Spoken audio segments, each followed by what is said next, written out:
Timnas Indonesia resmi menghadapi Timnas Mozambik pada FIFA Matchday Juni 2026. Hal itu dikonfirmasi langsung oleh Sekjen PSSI, Yunus Nusi. Timnas Indonesia sedang bersiap menjelang 2 pertandingan di FIFA Matchday Juni 2026.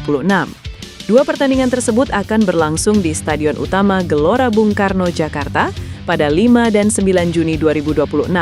Skuad Garuda dipastikan akan berhadapan dengan Timnas Oman di laga pertama. Setelah itu, lawan pasukan John Herdman di pertandingan kedua masih simpang siur. Namun per hari ini, Jumat, Yunus akhirnya buka suara. Ia memastikan PSSI akan memfasilitasi Timnas Indonesia untuk bersua dengan Mozambik. Yunus mengatakan saat ini PSSI dan Federasi Sepak Bola Mozambik terus menjalin komunikasi demi terwujudnya pertandingan itu. Pria asal Gorontalo tersebut memastikan hubungan kedua federasi sangat baik. FIFA Matchday Juni 2026 tentu penting untuk Timnas Indonesia.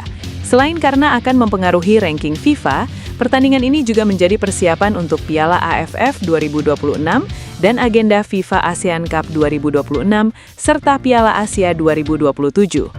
Sesuai data ranking FIFA terbaru, Mozambik sendiri berada di peringkat 101, sedangkan Oman bercokol di ranking 79. Timnas Indonesia sendiri bertahan di peringkat 122. Asisten pelatih John Herdman, Simon Grayson, dikabarkan tengah berada di Istanbul, Turki, untuk bertemu pemain keturunan Indonesia, Jadon Oosterwolde. Grayson sengaja mendatangi fullback kiri Fenerbahce itu untuk membujuknya bergabung dengan Timnas Indonesia. Kabar soal kedatangan Grayson ke Istanbul itu dilaporkan oleh fanbase terpercaya tim Fenerbahce. Tentu menarik melihat apakah Grayson berhasil meyakinkan Oosterwolde atau tidak. Kabar itu lantas disambut baik oleh para fans Timnas Indonesia. Diketahui Jadon Oosterwolde memang sudah lama dikaitkan dengan Timnas Indonesia. Bermain di posisi fullback kiri, Jadon yang pernah bermain untuk Parma dan FC Twente itu dinilai bisa menambah tembok pertahanan skuad Garuda. Nantinya, Jadon akan bersaing dengan nama-nama seperti Calvin Verdang, Pratama Arhan, Shane Patinama, dan Nathan Chu Aon. Tak seperti kebanyakan pemain keturunan Belanda Indonesia lainnya, peluang Jadon Oosterwolde untuk dinaturalisasi terbilang besar. Sebab faktanya sampai saat ini Jadon Oosterwolde belum juga dipanggil untuk memperkuat timnas Belanda, bahkan untuk tim kelompok umur. Melihat situasi itu, memilih timnas Indonesia bisa menjadi opsi terbaik yang dimiliki Jadon jika ingin bermain di Piala Dunia. Hal itu karena timnas Indonesia tengah berjuang lolos ke Piala Dunia 2030 mendatang.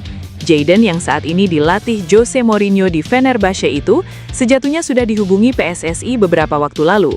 Namun ia belum mau menerima panggilan Timnas Indonesia karena masih fokus mendapatkan tempat di Timnas Belanda. Karena itulah Simon Grayson datang ke Istanbul, Turki untuk meyakinkan pemain yang juga memiliki darah Suriname itu untuk memperkuat Timnas Indonesia. PSSI memastikan 2 wakil Timnas Indonesia akan hadir dalam undian atau drawing Piala Asia 2027 di Arab Saudi Sabtu. Anggota Komite Eksekutif PSSI yang juga menjabat sebagai Ketua Badan Tim Nasional, Sumarji, memastikan ada 2 wakil Indonesia dalam drawing di Riyadh tersebut. Dalam undian ini, Indonesia ditempatkan di pot keempat atau pot terbawah. Ini membuat Indonesia berpotensi bertemu tim-tim berat seperti Jepang, Iran, hingga Korea Selatan. PSSI berharap Indonesia berada di grup yang kompetitif dalam undian nanti. PSSI percaya Jai Itzes dan kawan-kawan bisa tampil impresif berada di grup manapun nantinya. Pada edisi sebelumnya, Piala Asia 2023, Indonesia berada di grup D bersama Jepang, Irak, dan Vietnam. Saat itu, Indonesia sama sekali tak diunggulkan.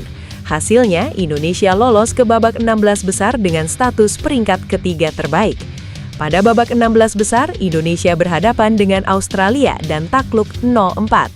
Kendati dihancurkan Australia, sebuah milestone atau titik baru telah ditancapkan. Indonesia untuk pertama kalinya lolos dari babak grup. Hal sama diharapkan terjadi di Piala Asia 2027. Timnas Indonesia kembali jadi kuda hitam dalam Piala Asia 2027 yang undian babak grupnya akan digelar di Arab Saudi pada Sabtu. Dalam sejarah Piala Asia yang sudah bergulir sejak 1956, Indonesia baru 5 kali ambil bagian. Dari 5 kesempatan itu, Indonesia selalu jadi underdog atau tim yang tidak diunggulkan. Statistik tim Merah Putih dalam Piala Asia memang kurang garang. Dari 16 pertandingan, Indonesia hanya 3 kali menang, 2 kali imbang, dan sisanya 11 kali kalah. Namun untuk edisi 2027, status Indonesia akan naik satu tingkat. Indonesia bakal menjadi tim kuda hitam. Maksudnya bukan tim favorit juara, tetapi bisa saja membuat kejutan. Ini tak lain karena performa Indonesia yang menanjak. Dalam Piala Asia 2023 misalnya, Indonesia untuk pertama kalinya lolos dari babak grup kendati lewat jalur peringkat ketiga terbaik. Penampilan Indonesia dalam kualifikasi Piala Dunia 2026 juga mengejutkan. Indonesia tidak hanya lolos ke fase ketiga, tetapi menembus fase keempat atau selangkah menuju Piala Dunia 2026.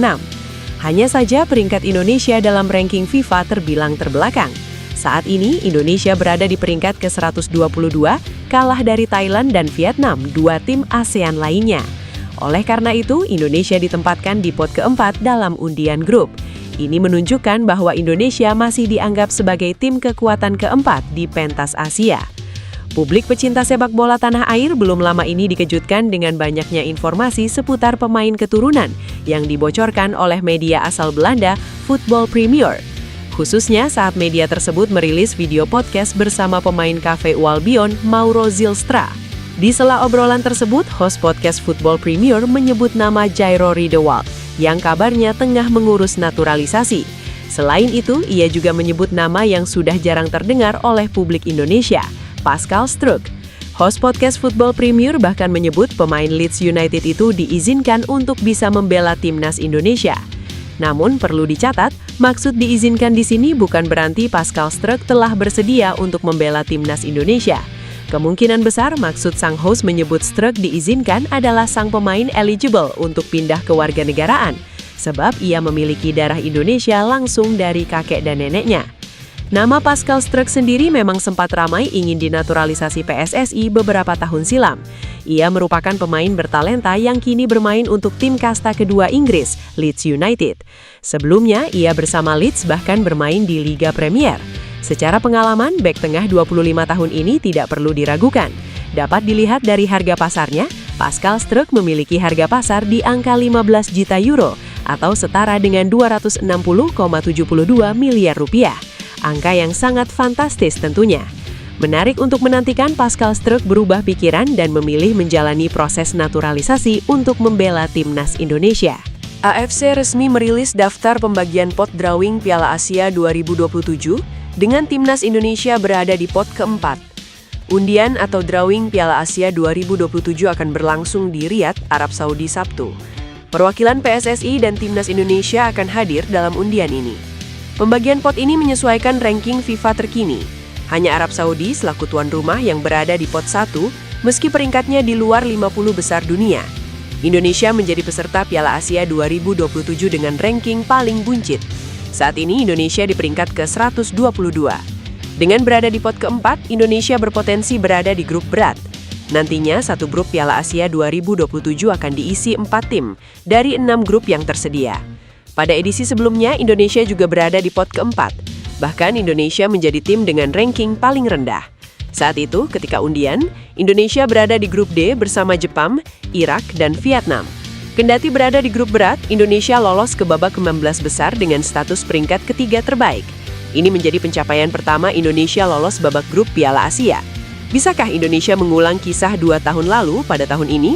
Hasil undian bisa menentukan. Kabar baik datang dari Asnawi Mangkualam.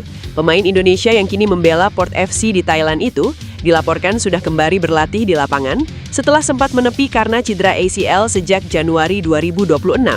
Cedera tersebut memaksa Asnawi menjalani operasi dan program pemulihan panjang, sehingga ia harus absen membela Port FC hingga akhir musim 2025-2026. Pada 28 Januari lalu, Asnawi sendiri mengumumkan melalui Instagram bahwa hasil pemeriksaan MRI mengharuskannya fokus pada pemulihan intensif.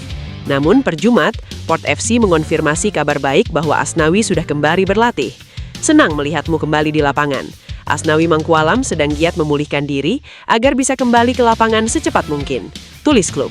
Kembalinya Asnawi tentu menjadi kabar baik untuk Port FC dan penggemar di tanah air. Banyak fans yang menantikan aksi Asnawi kembali di pertandingan mendatang.